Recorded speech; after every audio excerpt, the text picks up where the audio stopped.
New York, big city of dreams. New York, big city of dreams.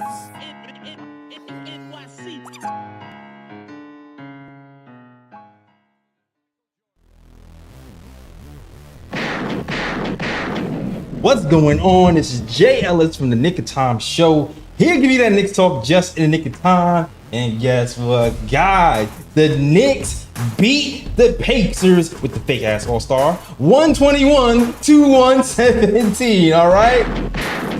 OG Anunoby gives you 13 points, 9 rebounds, 4 assists, and 2 steals. Josh Hart almost had a triple-double and gave you 24 points, 8 assists, and 13 rebounds. Hartenstein floated you to death and gave you 13 points, 6 rebounds, and 4 assists. Dante chipped in with a cool 25 points and went all Dante Inferno from the three-point line. And our guy, our leader, our rock, Mr. Clutch, Jalen Brunson came in and did not play with 43.6 assists and 6 rebounds on the night. Gunshots for our guy and our leader, Jalen Brunson. The Knicks did their thing on the boards, even though it started out shaky. We gave him 50 points, 50 rebounds, 38 advantage Knicks. And the Pacers actually our offensive rebounded us by 7-8. The free throw rate was advantage Knicks 26-19. But the thing is the bench points. The bench points was abysmal. The Knicks gave us 3 bench points while the Indiana Pacers gave us 46. But we still prevailed. We still overcame. Our starters came to play, and we beat those Pacers 121-117. And we're gonna talk about it all: the good, the bad, the ugly. We were down a lot of this game, but just like this Knicks to be, we're gritty, we're grimy, we don't quit, we execute, and we came away with this win. So let's celebrate right now because we're on our way, man. We on our way. Got that first win. We got that first win. Now let's just get that second win. All right. I'm gonna introduce you to my guy. It is the man, the myth, the legend, the guy with the stats and the facts. Ryan G in the building. Got the first win to start the series, 1-0, which is a good omen for the rest of the series because if you know the history between the Knicks and the Pacers, the team that wins game 1 has gone on to win the series 100% of the time. So it's a good omen right there, but the job is not done. Let's go. Job not done. Let's go. All right. And our girl Ebony, our ex-D1 baller, she will be joining us a little bit later. And Lee Escobedo as well. He's waiting for his toothache drugs to kick in so he won't be in pain. So he can join us for this post game. But let's get to it, man. Let's talk about it. Funny enough, Ryan, at this point of the season, I've watched these Knicks all season long have this thing in their DNA when they don't quit, they get behind, and they battle back to the point where I'm so used to being down 10 in the fourth quarter and not panicking. It's crazy. It's crazy how calm I am at this point because we were down 10. Was it 10 points or 9 points in the fourth quarter? Was it? Which one was it? 9. 9 points in the fourth quarter, and we came back and got this game. So I want to get your thoughts on the game. What stood out to you, and why you think we came back and got this win? Yeah, man. It's kind of funny because you could see that the Pacers' plan going into this series was to take away the shooters. That's how they guarded the Knicks all game. They basically allowed Brunson to go one-on-one for the most part and allowed Brunson to score, but they wanted to hold down the other guys around him. It's just that they didn't hold them down because Dante scored 25, Josh Hart scored 24, and those two guys helped, besides Jalen Brunson's 43, to help propel them to this win. And I think going forward in this series, I think the fact that the Knicks are so well conditioned, Yeah. I think is going to help them in this series. Like, because I mean, typically you see the Pacers, they play 9 men. And the way they substitute, it's like these guys go in and out. It's like these guys play like 5-6 minute like sprints, and then it's like they get subbed out. Then they sub guys in and this and that. So that's how they keep their guys fresh. But overall, like the Knicks did what they needed to do with Haliburton. They shut him down. He only had 6 points, 8 assists, but it's the others on the team that kind of went off. And again, TJ McConnell, a guy that's given the Knicks problems. It seems like every time this guy plays the Knicks, he Since gives the inception. issues. Like there got to be something wrong because I don't understand how he continues to kill us every game. And then the fact that had Obi topping off the bench with 12 points, which again you can't let him get that.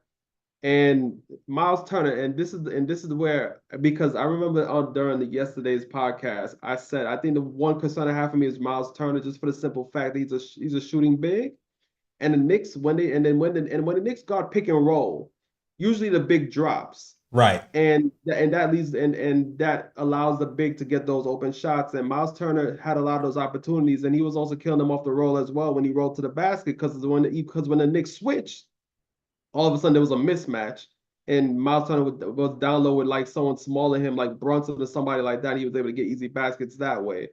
So I think going forward in this series, Knicks have to find some way to slow the others down. They did what they had to do against Haliburton, but got to try and slow those guys down as well. And I think the pace of the game as well, I think the pace actually favored the Knicks in a way, but that's only because the Pacers, what they were doing, especially in the first half, was that they were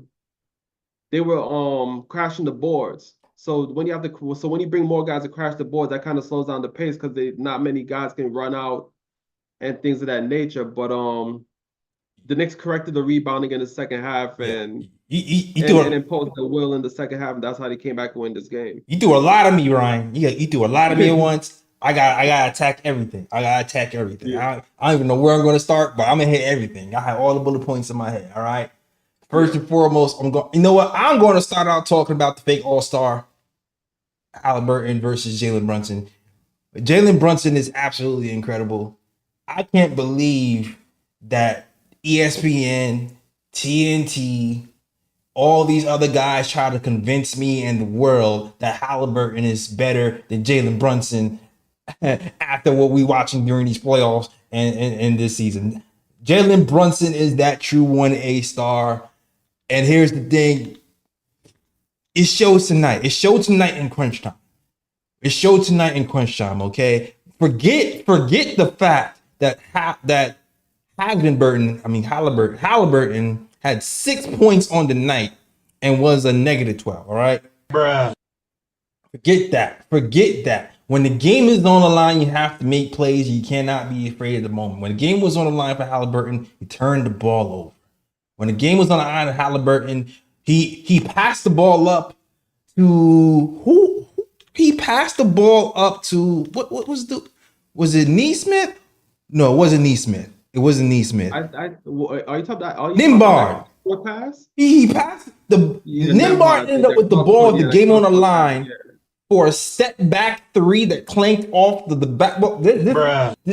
This is the difference between the Knicks and a young team in the NBA. The Knicks have been there before. The Knicks have a bread and butter guy in Jalen Brunson, and when the game gets tight, it is painfully obvious there is nobody on this Pacers team that can hold a candle, even stop or slow down Jalen Brunson at all. If Jalen Brunson had nosebleeds, they couldn't stop it.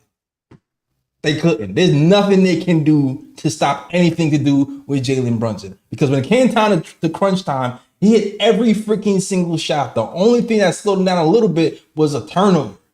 But he is just miles ahead with anything and everything that anybody else on that team can do, including Haliburton. So shout out to Jalen Brunson, who once again gave us 43 points. He's going to be averaging 40 points in the playoffs by the time this thing is over, and still not get any respect, because ESPN said Jalen Brunson is the 15th best player in the NBA playoffs, even though he's leading the league in scoring. Leading the league in scoring, drawing the most fouls, has been one of the most clutch players in the league in the playoffs, and is ranked 15th. Yo, the 6-foot tax for NBA players is crazy. It's crazy. Crazy disrespectful. So keep sleeping on us. Because we're gonna be sleeping all the way. We're gonna be sleeping all the way to the Eastern Conference, maybe the finals. But keep sleeping on us, because he's gonna keep proving you doubters wrong And Wally Zerbiak, don't let anybody tell you anything different about how you shouldn't have said anything about the fake All-Star. You were absolutely right. Kudos to you. You were the head of the curve. All I got to say about that. Facts. It's kind of crazy that a guy that accounts for like I forgot the percentage, but he accounts for a higher percentage of the Knicks offense, but yet he's 15th as ranked the best player in the playoffs. And it's like he's dropping 30, 40 plus point games nearly every night, but yet you rank him 15. Like, it makes no sense whatsoever. And I saw somebody in the chat saying that I have a Hali jersey in a box under my bed in Indiana, and I'm like, yo, why y'all getting at me like that for? Like, come on now, son. Like, I'm a Knicks fan through and through. Just because I live in Indiana, I think I got a Hali jersey under my bed. A Like, come on. Hali jersey? Are you crazy? Like, stop the foolishness, though. Foolish. I mean, it's from Brooklyn. I hope you know that. He's not going to Indiana with no Hali jersey. That's a bro for you, Bruh. That's what I'm saying, yo. Like, yo, y'all want to be here with the jokes, but nah, I'm Brooklyn all the way, B. Yeah. And not even the Nets either. That's the Facts. Yo, salute. Welcome to the program, my man. The master plan. The Guardian. Lee Escobedo. What's going on, Lee? Latin assassin. What's good, y'all? Sorry, it took me a little bit. I've had a hell of a toothache, man. So I won't be talking as much as I usually do. I'm sure all y'all are thankful for that. But let's go Knicks. Jalen Brunson, I think when it's all said and done, is going to go down as the greatest Knick of all time. My man is something special. The 14 of 14 free throws is the exact thing he needed to improve upon. It wasn't about jacking more threes or, exploiting the mid-range or getting to the bucket more. It was about him hitting the free throws. That was a glaring weakness. And tonight, not only did he shoot perfect from the line, he did it in crunch time. Mm-hmm. And the Nova Knicks as a trio, those three on the floor, and I've said this before on the show, one of them is a superstar.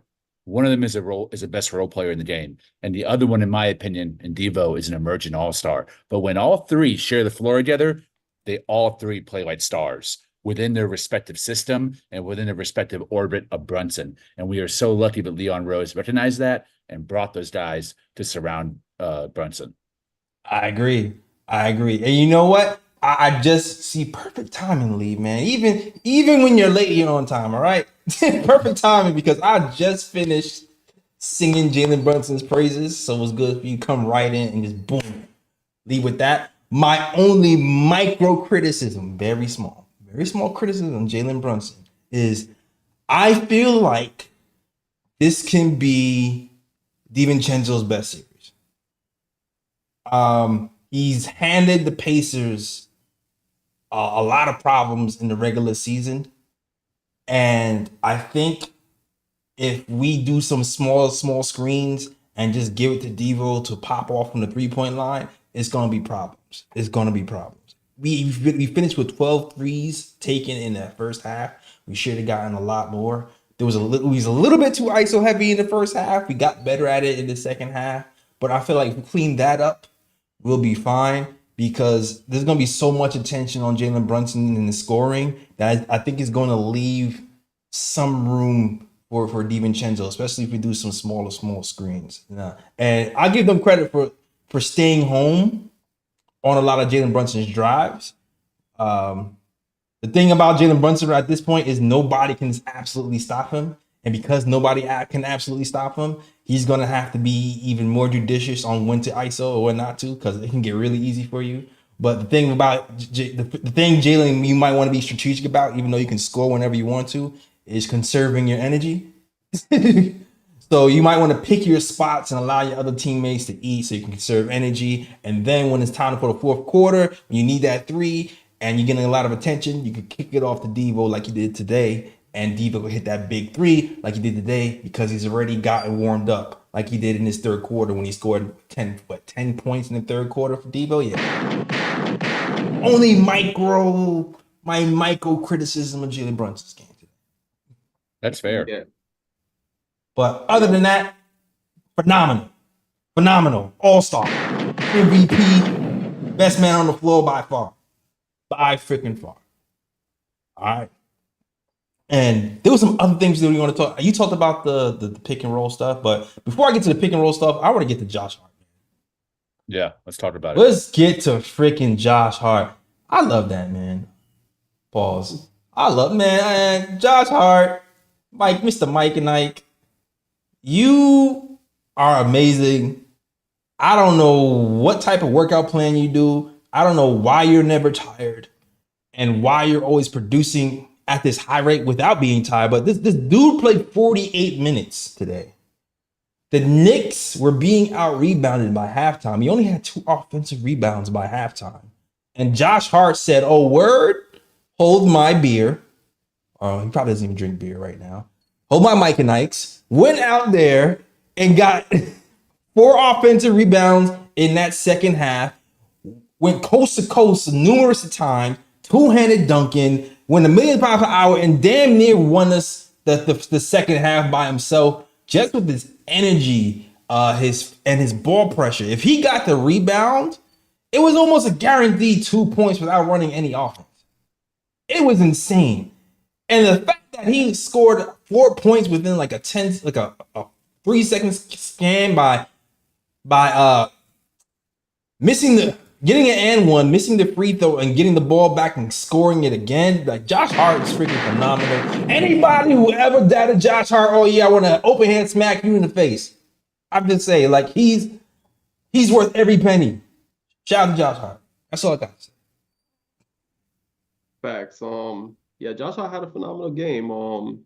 What he had 24 points, 13 rebounds, 8 assists, and I think Josh Hart's style of play is going to be even more effective against the Pacers than it was against the Sixers, because in the series against the Sixers, it's a different style of play because, you know, he's playing those heavy minutes, whether it be 45, 46, 47 minutes against a team that's physical, a team that's defensively sound, physical, and things of that nature. And in this series against the Pacers, it's going to be a lighter 46, a lighter 47, because the Pacers are not as physical as the Sixers were.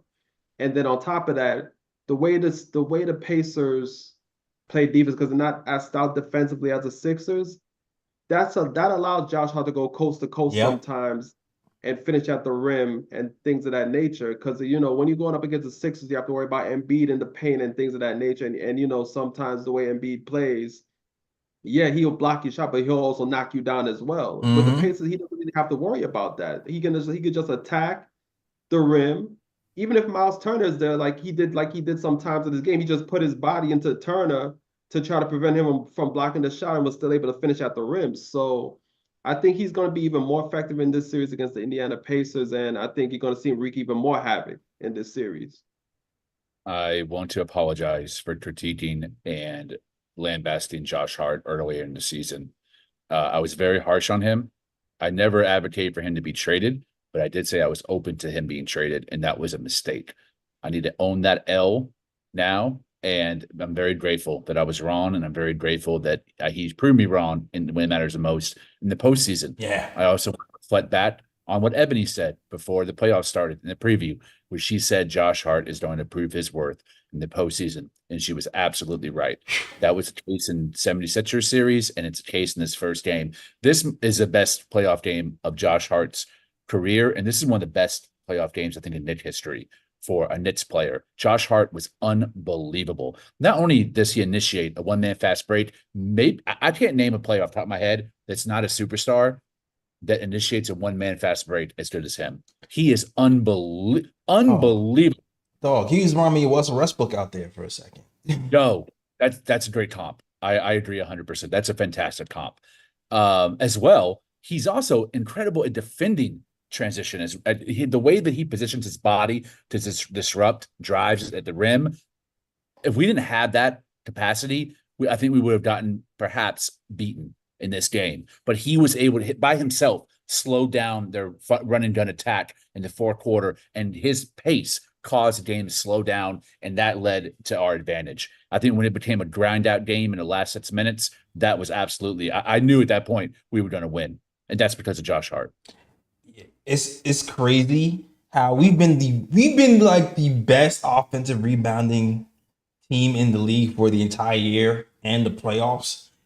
And I feel like when we first started and during the season, it was because of Mitchell Robinson, and then it was because of Hartenstein, and then all of a sudden, Josh Hart has become our best offensive rebound at shooting guard. It's ridiculous how these things are unfolding. So kudos to Josh Hart because you really putting this team on his back, and you just allow Jalen Brunson to kind of rest and take some plays off. If you're just one man fast breaking it with no plays called for you for how many points a day? 24 points and 13 rebounds? Yeah, Josh Hart. For sure. Game ball Josh Hart, for sure. And Ryan G talked about an issue. One issue was the pick and roll defense between Haliburton and Miles Turner. And this is something we kind of talked about. We touched about a little bit during the pregame about the dangers of Miles Turner, the pick and roll and the pick and pop. I do feel like the Knicks, after getting burned early, I felt like the Knicks adjusted, and they adjusted with the weak side help. We saw OG Anunoby kind of put his hand in there and deflect the ball from was it Haliburton? I think it was Haliburton one play. Haliburton, yeah. I also felt like we started to help on Miles Turner from the weak side as well. And even the pick and pop, I saw Dante kind of rotate to Turner and have Turner kind of try to shoot over Dante, and he missed it. I think we kind of got a handle on it after we saw it a few times. Miles can shoot, but I still feel like he's a little bit bothered by contest, even though he can shoot right over Dante. I think Dante can bother his shot if we rotate correctly, and he might have to swing that ball one more time to a shooter in the corner. And as long as we're not rotating off of who's their shooter, not Neesmith, Hart. As long as we're not rotating off of Hart, I think we're fine. I can kind of live with Neesmith shooting at three. Sure, I can even kind of live with Haliburton shooting at three sometimes. But I think we'll be fine. Neesmith ain't the one. Nemhard. No, I said Nem. Yeah. Nemhard. I said I can live with that. I messed it up. My bad. Yeah, my bad. I mixed it up in my head. You said you're cool with leaving Neesmith. I'm like, you do not want to leave him. You can leave Nemhard, but not Neesmith. But I feel like as long as we rotate correctly, we'll be fine when it comes to rotating off threes. All right. But the other concern really has been the TJ McConnell matchup. the TJ McConnell has been more effective than Tyrese Haliburton, man. What do you think of the TJ Haliburton, man? And people was making fun of me on Twitter for saying TJ always kills us. TJ always kills us, man. Always. I remember him killing us when he was on the 76ers. He has specifically, at least as of late, killed Deuce McBride. Deuce McBride has had a hell of a time containing TJ McConnell. I actually think Brunson did a little bit better of a job in the minutes that he was guarding him than Deuce McBride did. And I think that's one of the reasons why Deuce McBride's minutes were limited in the second half, because TJ McConnell was cooking. I someone who knows basketball better than me, can please explain to me how TJ McConnell goes off against us, because I watch it, I see it, I'm able to intellectually agree that it's happening in front of me, but I can't tell you why. He uses his body well. That's really what it is. He uses his body well. TJ, like Brunson, when he drives to the hole, he gets his body into you, creates space, bunts you off your spot, and then goes to the hole. He does that very well. And when you're a guy who's smaller and speedy, and you're also a little stocky, you can use your body to advantage, and that's what he does.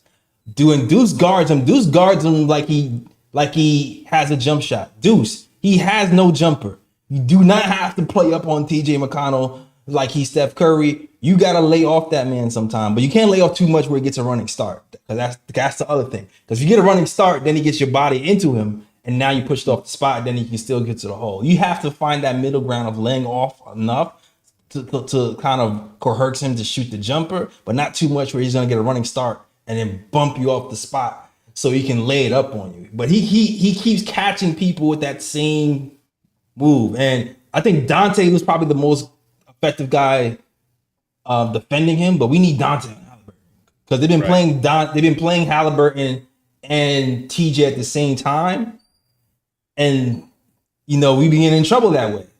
Haliburton just lays back and let TJ cook. So we gonna have to figure out how to slow TJ down. Crazy enough, I feel like we've effectively figured out how to slow down every action this game except for TJ. TJ's just driving to the hole and the freaking Obi top and leak outs. Like I would argue the Miles Turner PNR too. I mean, I'm not saying the Miles Turner PNR didn't give us problems. What I'm saying is, as the game went on, we adjusted to the Miles Turner PNR, and we didn't see it in the fourth quarter. They tried it, but it wasn't effective in the fourth quarter. I felt like we shut it down when it got to like the late third, fourth quarter, in my opinion. With the helping off the OG Anunoby steal when he's helping off the pick and roll, that helped. And I think the pick and pop we did well with Dante DiVincenzo kind of helping, rotating on the jumpers. I think we've done a decent job containing it in the fourth quarter anyway. And hopefully you can bring that success back into game 2. All right. Yeah. Well said. All right. Salute to the chat though, yo. We got 100 people in the chat, 97 people in the chat. If you like the show so far, hit that like and subscribe. Hit picks for Timmy, Alexander, Gregory Lee, John Smith, Charles Dudley, Knicks Nation TV, Fritz, the best mod in the game, Anna Grill, everybody, Jimmy Slinger, John Baines, Drip Moore, my man George from Into the Nick Bird, Space Ghost, Timothy Bryant, A-Train, everybody rocking with the KOT show. If you liking the show so far, hit that like and subscribe button. All right. So, fellas, anything else you want to touch on? I know we can touch on the precious minutes or lack thereof. He played a whopping 4 minutes. What did you think about that? With Precious, it's what I said during the last podcast we had with the pregame. The pregame going into the series. The issue with Precious is offensively it stagnates the offense because they had Precious out there, but I think Mitch. And what happens is that when you have Precious out there with another big, it shrinks the court.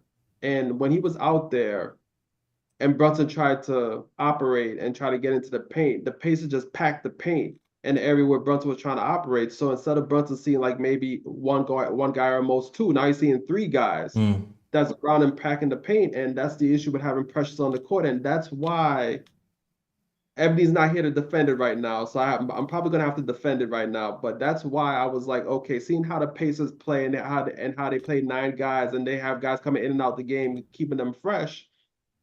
I was like, if you're going to play Precious, Knicks might have to go 9 deep as well, and may have to try to give Burks a chance as well. At least, listen to what I have to say. Listen to what I have to say. Because if you're going to give guys rest, because like this game, for example, they couldn't afford to have Precious out there much because when he's out there, the offense clogs up. It's hard for the Knicks to score. So you having guys that's playing 4 minutes, 12 minutes, 11 minutes off the bench, and then you have Anunoby playing 42 minutes. Brunson playing 44 minutes. Josh Hart, full game. Yeah. DiVincenzo, 44 minutes against a team that takes guys in and out the game 9-man deep. So I'm like, okay, if you're gonna get these guys any type of rest without compromising the offense, you have to throw Burks in there with Achua and go and Knicks have to go 9 deep as well. Not saying you're gonna play Burks 10 minutes or anything like that, but at least a few minutes to give those guys some rest and at least keep the spacing on the floor so that the Knicks offense can still operate when they're giving these guys rest. That's the only reason why I say the Knicks might have to look to Burks a little bit to try to expand that rotation a bit to give guys rest. But at the end of the day, like these guys are well conditioned. At this point, they're used to playing 40+ minutes. So maybe it's not necessary, but I'm just saying that if you're going to play Precious, you might have to open up that rotation a bit larger and throw Burks in there as well if you're going to give these guys actual rest during the game. I would Um, go ahead. I'm sorry. I'll push back a little bit on that respectfully. I don't think Bird should get off the bench. I think that Precious should play with OG in small ball lineups so that Precious is a small ball 5. I don't think that really kills you too much this series, opposed to Precious being paired with Hart, which was successful in the regular season, or even worse, Mitch. But if you pair him with OG, I think that solves to some degree the spacing issues that you're talking about. You also have to play Deuce and Brad more. I think increasing his minutes, that for sure you have to do that. Otherwise, guys are going to burnt out the series and could go a different way. Yeah, but the thing is that with McBride, if he continues to get burned by TJ McConnell, he's not going to see much minutes.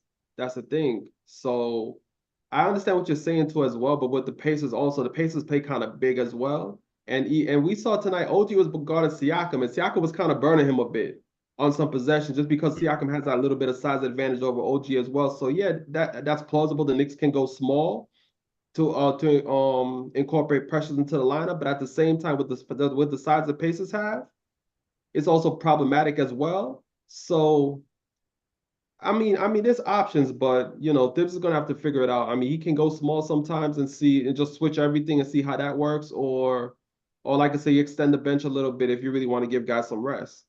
Theoretically, it made sense. Like on paper, what you're saying, I actually agree with you. But how Burt's played with the Knicks, you're talking about 30% shooting from the field. I think the spacing that we want to happen is not the reality that we actually have. Burt's has not shown that he can be that spark or be able to be the plug-and-play player that we need him to be, that Bodie was.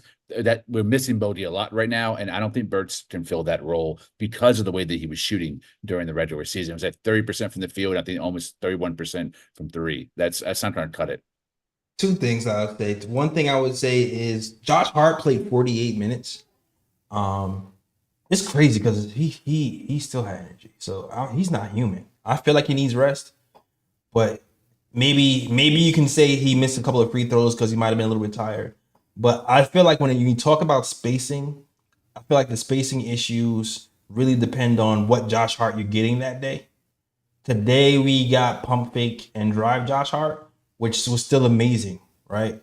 But when you don't have the 3-point shooting Josh Hart, it shrinks the floor a little bit. So if we have 3-point shooting Josh Hart with, a small ball lineup, I think he'll be fine. But if not, then we might run into some issues, which is why I don't know, maybe a small ball lineup with OG at the 5 might be the way to go. But also, man, listen. We might need some score. We might need some scoring, man. We might need some scoring. And TJ McConnell's been a pest. We might have to at least try Haliburton for 5 minutes, man. We might have to try it, yo.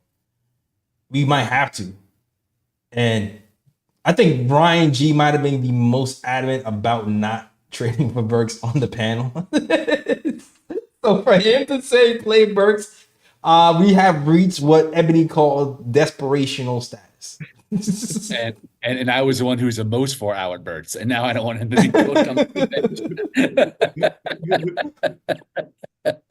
be trading places.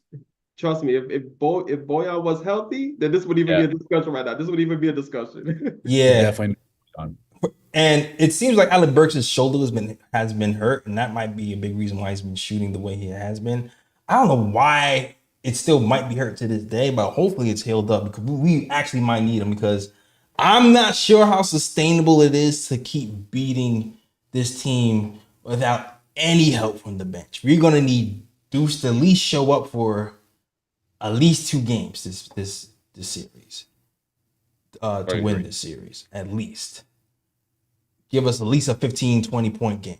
That's what we're gonna need from Deuce, and a decent showing defensively on TJ McConnell, because we haven't even slowed him down.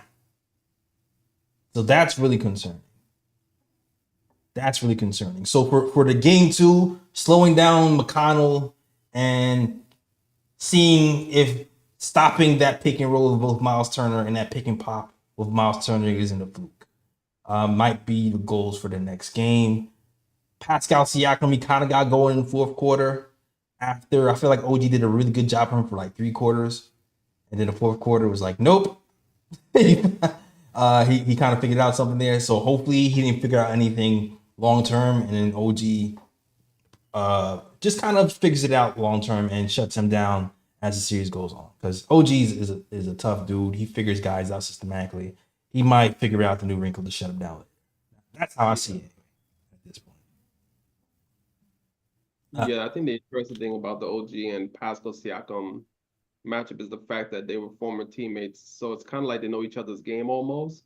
So I'm pretty sure OG knows ways they can slow down Pascal, but at the same time, Pascal probably knows a thing or two where if OG is guarding him, he knows what he can get away with, and how he can score on OG as well. So it's one of those matchups where it's like it can go either way because both players know each other so well from their time in Toronto. Right. Exactly. And speaking of OG, the one thing also that I didn't exactly like was the OG ISOs. The OG ISOs were a little weird. They're a little weird. And I know he's trying to be more aggressive, which I do like, but I think he has to learn how to pick his spots more because there was a few times. It's funny. I'm not sure if OG knows how to read the game all the way sometimes. Sometimes I feel like his moves are really pretty predetermined. For example, versus the 76ers, there was a play where he drove to the hole and he passed it at Mitch's feet because he just figured, I think he just figured he's gonna pass it to Mitch no matter what once he got there. And then today there were 2 or 3 people in the post, and he's like, I'm just gonna post all of them at the same time. I'm like, dude, you got kickouts available, you got options, but you just decided I wanted to go to this jump hook and it wasn't working. I think he has to be able to read the game a little bit more and not predetermine what he's going to do. If he's trying to be the man to lead the second unit. Because I think that's what the Knicks were going to. And it didn't really help us. That's when Indiana caught up because we were up. Our stars were winning. The bench came in, and then the bench outscored us. And we were up. What were we up? We were up what? 3 when the starters were out, and then we were down. And Indiana outscored us in the second quarter, 31-22. So gotta clean that up. All facts. All right. Anything else? I feel like I got everything off my chest. We can just get ready for the next game, get to those oohs and bruh picks. I know we got a couple of them to get to, but anything else you want to talk about that's on your heart? I have an unbelievable stat. So I haven't fact checked it, so I want to give that preamble before I say it. Brunson Muse on Twitter said that Jalen Brunson is the only player in playoff history to average 40+ points per game and 9+ assists per game over a 5-game span. In the entire history of the NBA, you think about all the greats from the 50s and on, and he's the only one to do that.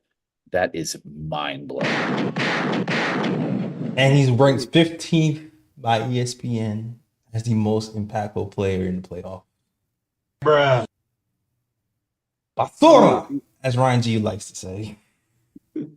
Also, another amazing stat.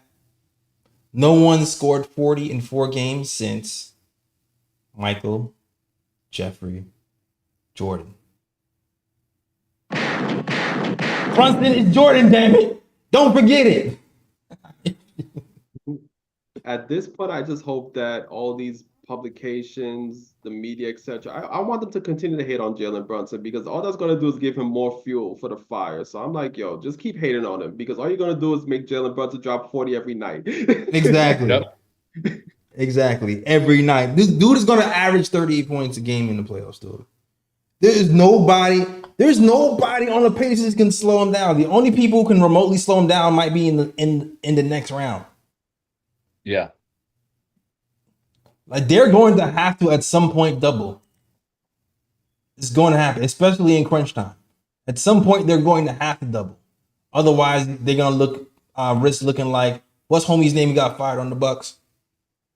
Budenholzer. Yeah, Budenholzer. Otherwise, he's gonna be looking like Budenholzer. He's like, why did you let Jimmy Butler just average 60 points? It's gonna be like that. Yep, and then when it gets to that point, the floodgates are going to open because Jalen Brunson's going to pass out that double team. The ball's going to pass around to the open shooter. Yeah, It's damned if you damned if you don't. That's what makes a good team, man. You're damned. You're damned. But yeah, Knicks, we have to clean up the bench play if you want to win this series. Just bench guys, just give us 2 games. Just give us 2 games to win these series, and we'll take it from there. All right. I guess Ebony's not gonna make this show. Oh, it's just one other thing. What's up with Mitch? Did Mitch look off to you today? Like, he looked kind of lost defensively. I don't know, him having to guard the perimeter kind of threw him off, but he looked like he didn't know where to be on the floor defensively. I thought the pace threw him off a little bit. I don't think he was ready for the pace. I think that's the one thing the Philly series allowed him to do was take it not easy but slow, guarding and being the half court, having to run up and down the floor and cover. You're right, cover Miles Turner on the perimeter, and also cover Miles Turner as an attacking big off the pick and roll and the pick and pop. That's a tough cover for anybody. That's the reason why he was your best offensive player against the Bucks. So I think he just had to adjust from what he was doing the first round of a second, but hopefully he'll be fine health-wise. Yeah, he played 11 minutes a day. He just seemed a little bit off. He was getting beat on the offensive boards by Isaiah. He's a guy who's usually a force on the rebounds. He had 2 rebounds today. Just very, very un-Mitch-like. Very un-Mitch-like. So I know he came into this series with an ankle issue. I was hoping I was able to heal him in his days off, but I don't know. Hopefully he's okay. Yeah. Because that's a little concerning. It's a little bit concerning. Any comments on the way the game was called in the last minute? Because there were a few controversial plays. One thing I would like the refs to clean up are the willingness to check the videotape without calling timeout sometimes. Yeah. Especially on out of bounds calls in particular. I feel like when the ball goes out of bounds and it's like a really violent protest, instead of the Knicks having to burn a timeout, go check the video to then say, oh, we overturned the call, now we burned the timeout to have the call overturned. Yeah, the refs should be getting that together and just be checking it off the rip. I didn't like that.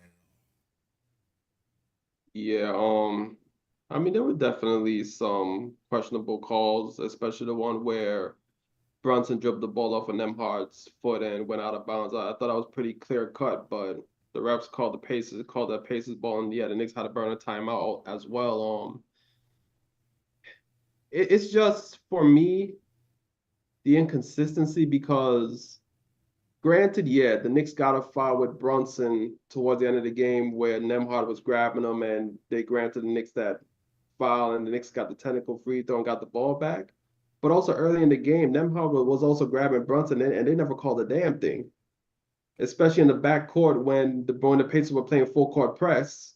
I saw Nemhard was basically like all over Brunson, grabbing him, and they didn't call it, but then they decided to call it late in the game to give the Knicks that, that free throw and the ball back. So for me, it's really like, you gotta be consistent. Yeah, and then on top of that, like the Miles Turner off, I'll say this: by the rule of the law, it is a moving screen. It is an illegal screen because he wasn't fully stationary. But I'm not even going from me as a Knicks fan. I was surprised they called that. I'm shocked too. I was shocked as well. They called that. I'm not gonna lie. I was shocked too. Even though it was a moving screen, they usually don't give that call. I almost felt like it was a makeup call for the timeout burnt. That's what it felt like to me. But I'm kind of shocked that they gave us that call, even though it was an offensive foul. I've seen Bam Adebayo do that every game and not get called. The facts. So I was shocked. I'm not gonna hold you. But I mean, at the end of the day, man, it's like it's one of those things where I always say this: you can't control what the ref's gonna call. You only can control when you can control. You got to make your free throws.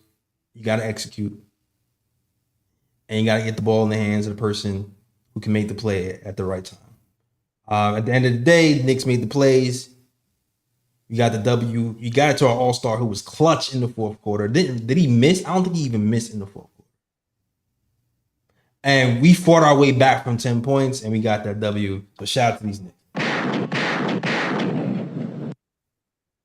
All right? Woo. Picks for Timmy said they called one on Devo earlier. They called what, a moving screen, or they called the... I mean, yeah, he did get called for a moving screen early in the game, Devo. I do recall that call. Yeah. True. Interesting. All right. Let's get to it, man. Let's get to it. It's time for that part of the show. It's the bruh picks, man. Bruh picks are usually the worst plays of the game. Sometimes it's not even a play of this game. It could be any game. And sometimes it's not even a play. Sometimes a bruh pick just could be something stupid, something dumb, something idiotic that you want to point out and say, this is stupid. This is dumb. This is idiotic. Like, I would say my bruh pick would be ESPN saying that Jalen Brunson is the 15th best player in the playoffs after averaging 35.5 points a game, being the leading scorer in the playoffs, being one of the most clutch players in the playoffs, and leading the Knicks to the second round. So, bruh pick for these ESPN haters who they short shaming, man. They might as well be Drake. All right? Might as well be Drake with the short shaming. That's all I gotta say. All right. What about you, Ryan G? I know you got a couple. Yeah, I got a few broad picks. First and foremost, I want to throw the broad pick to the Nuggets because, Jesus, I mean, y'all the defending champs, and y'all getting smacked by 32 at home. And the Timberwolves already took one in Denver. Timberwolves about to take two in Denver. It's barbecue chicken. If Minnesota holds that lead, this series ain't going past 5 games. It might even be a sweep. Those who's hungry, man. They ain't playing. They ain't playing this year. Brother me for saying that trade for the trade for Gobert wasn't going to work. It definitely did work. Definitely working. It's working to a T. Facts. My next broad pick goes to Draymond Green because he saw the vitriol coming from Knicks fans because he chose in the first round that the Sixers were going to win in that first round series against the Knicks and advance. So Knicks fans are going at him because, Knicks fans want you to admit that you were wrong in picking the Sixers over the Knicks. And then after that, it's done. But no. He goes on his next podcast and then he changes the narrative on Brunson and says that the point he was trying to make was that he doesn't know if Brunson can be that guy on a team that leads you to the promised man, meaning lead you to the championship. And okay, he's right to say that because Brunson hasn't done it yet, so I can understand that.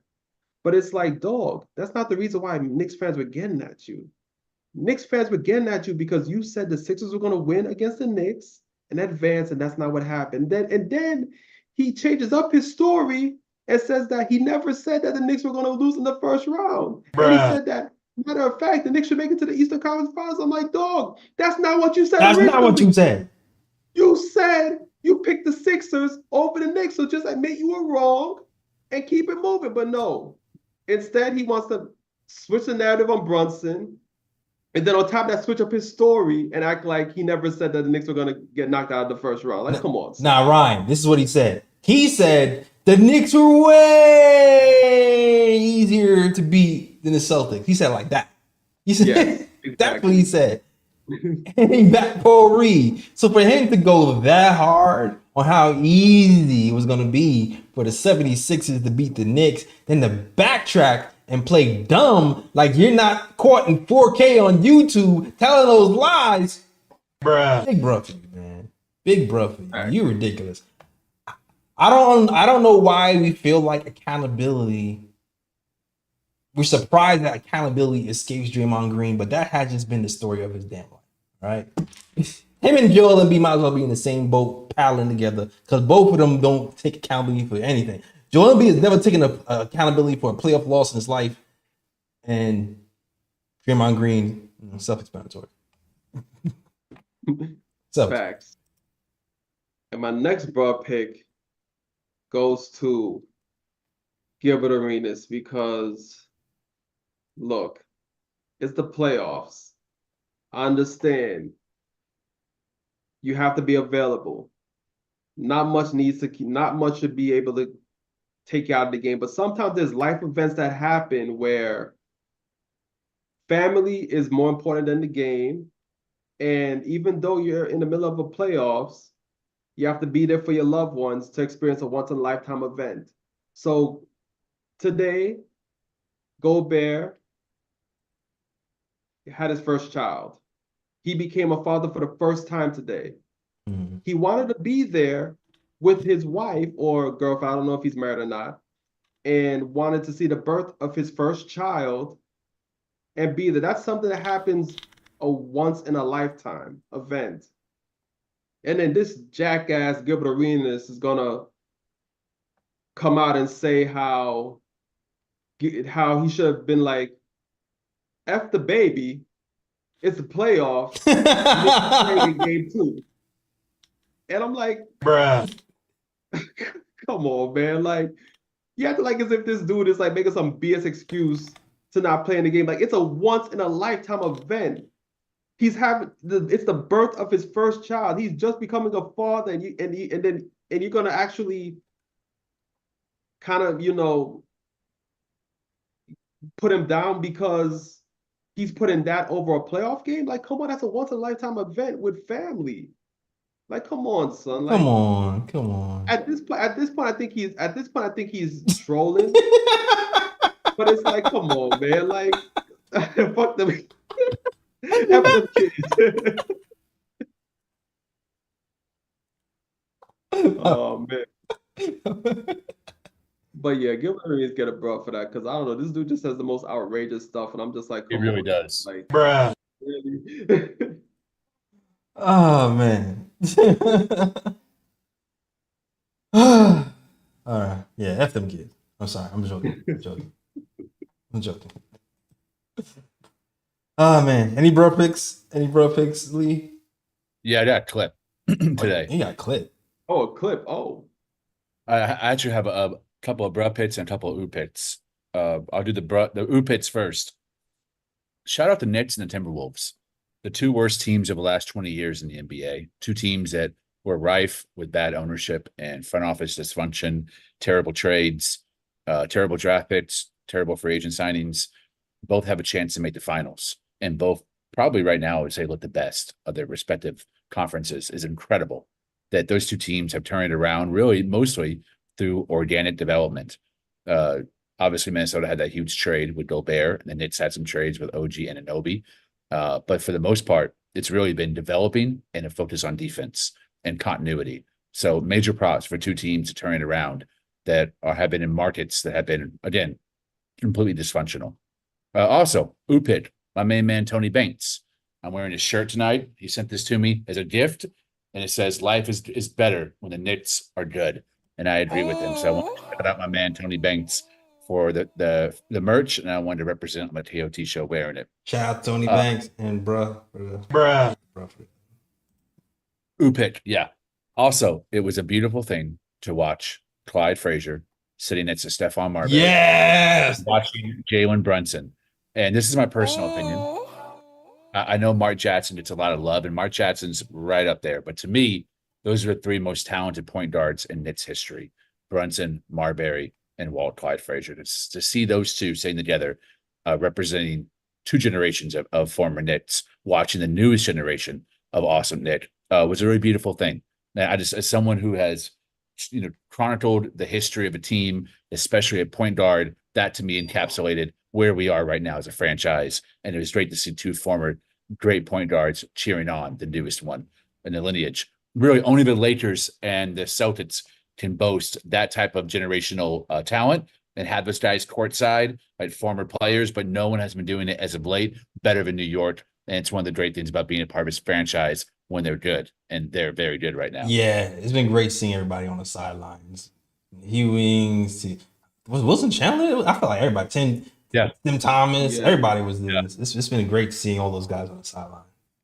And who can forget Othello Harrington on on the bench? Yeah, man, he's coaching, man. So it's like forever. Nick Great Othello Harrington is teaching. So man. Shout out Othello Harrington. Yeah, for sure. Great. So my two bro pits. First, bro pit to Mayor Adams for hopping on NBA podcast instead of keeping the city clean and safe for their citizens. I think there's better things for the mayor of New York to be doing, maybe clean up the migrant situation or the violent situation of a subway situation instead of talking Knicks and basketball. Podcast is whack AF to be. And I think a lot of New Yorkers agree, judging by his performance rating currently. Man, second, hold on. Can I? Because go off. Raise your hand if you grew up in Stop and Frisk, Brooklyn.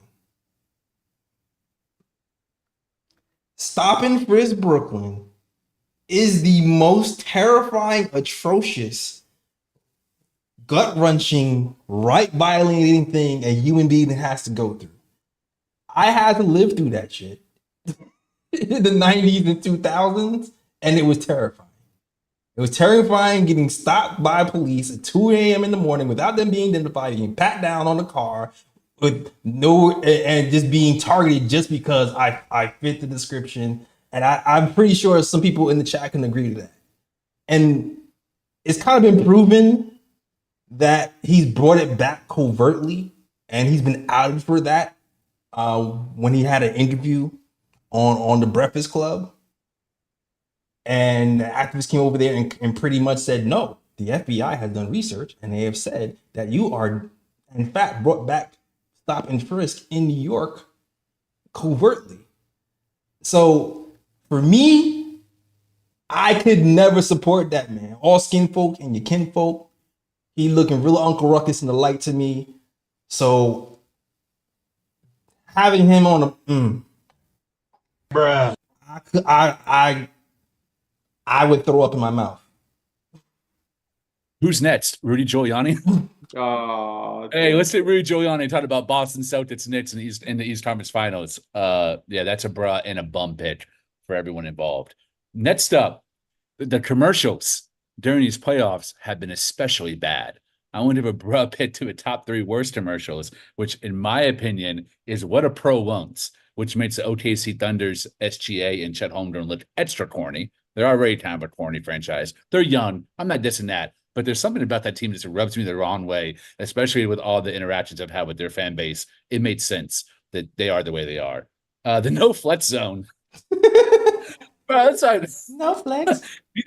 These corporations are trying so hard to appeal to young people and inner city people. It comes across so fake and disingenuous that I think that it actually does a more of a disservice to what they're trying to do with their brand and profits than what they intend. And then finally, Take That Flick, which is one of the worst commercials I've ever seen in my entire life. And to me, takes a cake. There's that fat Asian dude who is doing some terrible dance and then tops in the air and then edits the photo as if he's higher than he actually is. Like, what the hell is that message trying to say? Like, bruh, it's like, imagine me in that commercial. That's what I'm thinking about. Like, when people want to watch my stupid ass in that commercial doing that type of photo editing, like, it's just, where's the appeal? I don't see it. Yeah, so those are my bruh picks. Shout out Mayor Adams. Oh my God. Bruh. Yo. And shout out to Fritz who reminded me. I can't even believe I forgot this. Next bruh pick. Jimmy Butler. Jimmy Butler hating on the Celtics and the Knicks from his couch. Talking about, oh, if I was to play, they wouldn't be advancing nowhere. They wouldn't go nowhere. You on the couch, man. Unfortunately, you have 100,000 miles on your body. Your knees don't work anymore. You can't get up, and your team lost. Just take that L, sit down, and shut up. Bruh. You lost. You're bitter, and you lost, and it's too late for the smack talk. And I'm sorry. I mean, y'all hurt Julius Randle twice, so I have no sympathy for you. I just don't. Basically, Well said. basically what Pat Riley told him.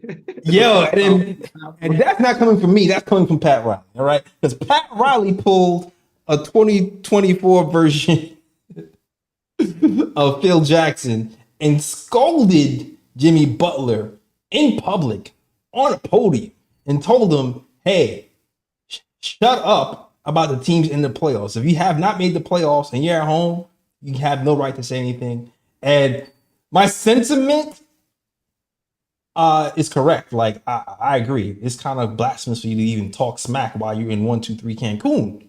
Like it makes no sense to me. But on the other hand, as an executive or a front office guy, you should not be publicly criticizing your players on camera. That's just, to me as a leader, that's just a no. You don't do that. That's in-house stuff. So even though I agree with the sentiment and I'm kind of laughing at Jimmy because he got scolded in public, like as a front office guy, it's kind of bro too. But I'm enjoying it. I'm enjoying the train wreck. It's fun for me. It's kind of feeling like Jimmy's getting traded. I'm not gonna hold you. That's what it feels like. It feels like I'm done with you. You're asking for all this money. You've been injured every year. Why the hell would I pay you 2 more years for $50 whatever million? That's what it seems like. So now it just seems like now that you're injured, you don't have the leverage anymore to be talking off be popping off on the mouth. Agreed. You got to be humble. Word to Kendrick Lamar. Yeah, let's not forget Pat Riley unloaded the clip too because he also called Tyler Hero fragile during the press conference. Woo! Woo! Yo. Also, I got one more Brun pick. Brun pick too. So I have a boy who is a Heat fan. And every time the Knicks lose, right? Even though the Heat are out the series, every time the Knicks lose, he makes a post in his IG stories and tags me in the glow. Every single time, right? So this season, I'm like, dude, this is not the year for you to do that. You're playing the Celtics in the first round. So, of course, the Celtics beat him, and I crucified him mercilessly in my stories. Crucified him. Today, the Knicks are down by 10 in the fourth quarter, but we already know the deal. Knicks being down 10 in the fourth quarter don't really mean anything. He, on the other hand, probably have not watched that many Knicks playoff games, doesn't know it's over, gets ahead of himself, posts something in his stories to gloat that the Knicks are losing, and he posts some graphic that says, the Pacers are advancing. And then, when the Knicks lost, he deleted it. Whoops. Too soon. Hold that L, Miami Heat fan. And hold that L too when they tried finally trade Jimmy Butler for like a stack of peanut butter and I don't know, some rafts or something. I don't know, whatever. All right, that's my bro pick. I'm done.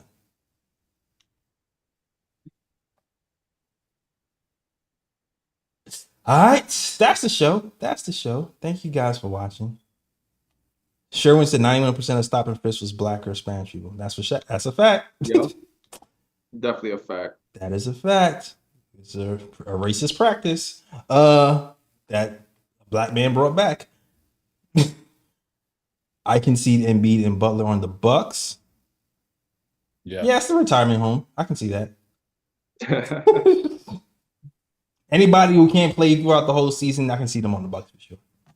Just load them all up. All right. Cool. All right, that's the show. Lee, let them know where to find you, man. Y'all know where to find me on Twitter. I want to use this space right now to thank my brother Jay again for his beautiful post that he made on LinkedIn. I hope everyone has a friend that pumps you up the way that Jay Ellis pumps me, Ryan, and Ebony up. You're a great leader, my man. I really appreciate all the love you've given me on my Guardian article and the love you give me on all my articles. You always give me good feedback. I know that you read it, and I really appreciate you as a person, a friend, and a human being. Much love, Jay Ellis. Hold on. Pause. I appreciate all the sentiment, but LinkedIn. Best mod in the game. Fritz Alessandro. Fritz posted the link. Beautiful. Thank you too, Fritz. Y'all, my guys. I really appreciate y'all. We uplift each other, and I think that's a great example of Knit fans looking out for one another in the KOT. That's the best, and J. Ellis leads the way. So I appreciate all y'all. Thank you, friends. No doubt, man. No doubt. You deserve it. Thank you. All right. Ryan G, let them know they can find you, sir. You can find me on Twitter at RyanGKOT. You can also find me on Instagram at Sir G is chilling. Sir G is chilling. That's SIR. G is CHILLIN. All right. You can find us at the KOT Show on Twitter, the Knick of Time Show on Instagram, and the Knick of Time Show on Facebook as well. All right. Cool. That's our show. We are out of here. We'll be back for the next post-game show versus the Pacers, probably a Wednesday, I believe, game, right? Wednesday. Yeah, Wednesday. Wednesday, the next game. So join us on Wednesday. And you already know, as always, shout out the worldwide West. Everywhere we go, we leave a worldwide mess. it's a mess out here in these Knicks YouTube streets. That's the show. We are out of here. Peace. New York, big city of dreams.